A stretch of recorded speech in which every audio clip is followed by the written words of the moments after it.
Hi, welcome everyone. I am Joti Balani. I am founder and managing director of FreshRiver.ai. We are a consulting service for Fortune 500 companies.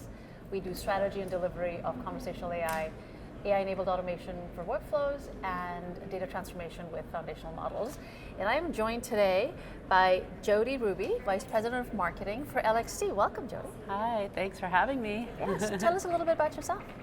So I'm the head of marketing at LXT. We are a data services company for AI, and I've been doing that for a couple of years. I've been in the AI space for about 7 years, and I've been in marketing for over 20 years. So. Oh, yeah. Wow. So the blend of marketing and AI is very, very interesting. Yes. So tell us a little bit about LXT. What problem do you guys solve? Sure, yeah, we solve the data problem. So anyone building AI at scale needs lots and lots of structured data in order to do that. And so we provide training data as a service. So we either collect data for companies that might need it, or we take existing data and annotate it. So I'll give you an example. It could be a conversational AI company. They might want to be, they might have an expansion strategy. They might want to go into a new country like Germany. So what we would do is we would curate a crowd of people who speak German natively, and we would collect utterance data from them. Then we transcribe that data, and then we give it back to the client so they can train their model, and we do that again and again and again. And we can do that for other types of solutions as well, not just conversational AI, but we work in a variety of modalities, text, image, video. And we do it through crowdsourcing. So we work with humans, which is really important for AI. So in your framework, how do you take care of the ethical, regulatory, security issues around the data? Because data propagation, when you're training them, it's a lot of inbuilt bias. Data is usually dirty. Do you guys take care of all of that as well? Yeah, absolutely. I mean, that's really important to our clients, right? So you brought up a lot of different topics there: ethics, security, regulation. So we kind of look at what's important to the client at the time. So for example, when it comes to security, we have clients that have very high security needs. And so we actually have secure facilities. They're ISO 27001 certified facilities where the annotation work is done within that facility, and there's a lot of guidelines around that. And so that way the client can be rest assured that their data is completely secure. When it comes to ethics, there are different use cases we work on there.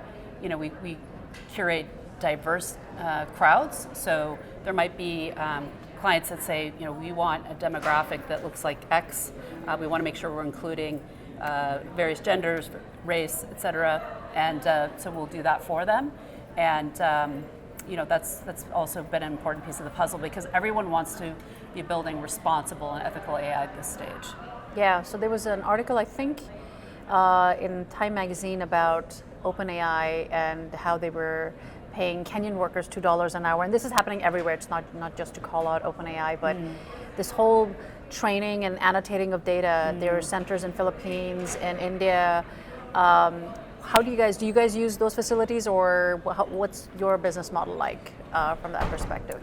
So we work with people from all over the world, and we make sure that we're paying minimum wage or above in every market that we work in. So we're definitely cognizant of those issues, and we really strive to make sure that we're providing meaningful employment for everyone we work with.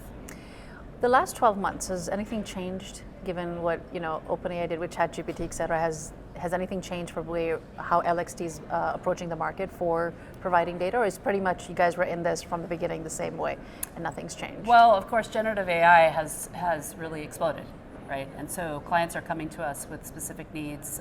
And again, as I said before, they want to make sure that they're building responsible, reliable, and accurate generative AI.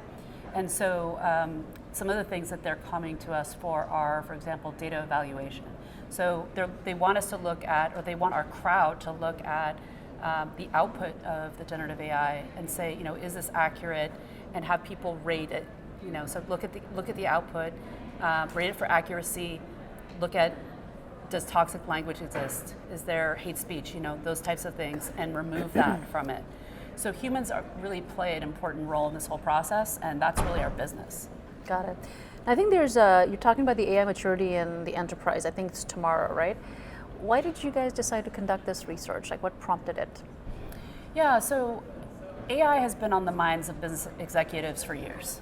There are companies that are leading the way. But there are a lot of other companies that are trying to figure out how to deploy AI and how to do it at scale and how to really get a return on that investment. And so what we wanted to do was survey enterprise companies that are at all those different stages and get some of the insights around what's helping companies get to higher levels of AI maturity. That's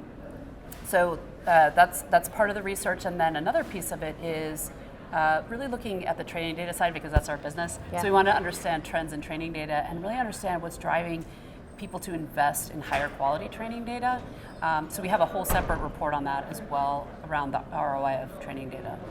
Is the kind of customers changing and who's now approaching you versus before ChatGPT arrived on the market in like different industries, or has anything shifted? We are working with companies of all sizes. So it could be a smaller startup, it could be the largest tech company in the world, or anything in between. So in our research, there are a few things that I wanted to highlight. First is that when we look at AI maturity from last year to this year, we saw an 8% increase in AI maturity, which is really exciting. That means that more companies are getting to the higher levels of maturity. Right. They're moving from pilot to production. The second thing that I want to highlight is that failure rates for AI are now around 46%. And that's actually good news, because a few years ago, Gartner was saying that 80% of projects were failing. So that's a huge gap. Now, 46% could be just the people we surveyed, but I think it's a pretty good indication of the progress that people are making. And then the third thing that I wanted to highlight is around the types of applications that are being deployed in the enterprise. So what we found when we asked people what are they deploying, NLP came to the top. Mm-hmm. And so the one thing I want to point out too is that this research came out before the launch of ChatGPT. Okay. So even though it was before the launch, you saw people deploying NLP because they have all this language data that they want to unlock within their organizations. So they're already starting to move down that path, and then ChatGPT just accelerated the whole process. Yeah. All right, phenomenal. All right, well, thank you so much, Jodie.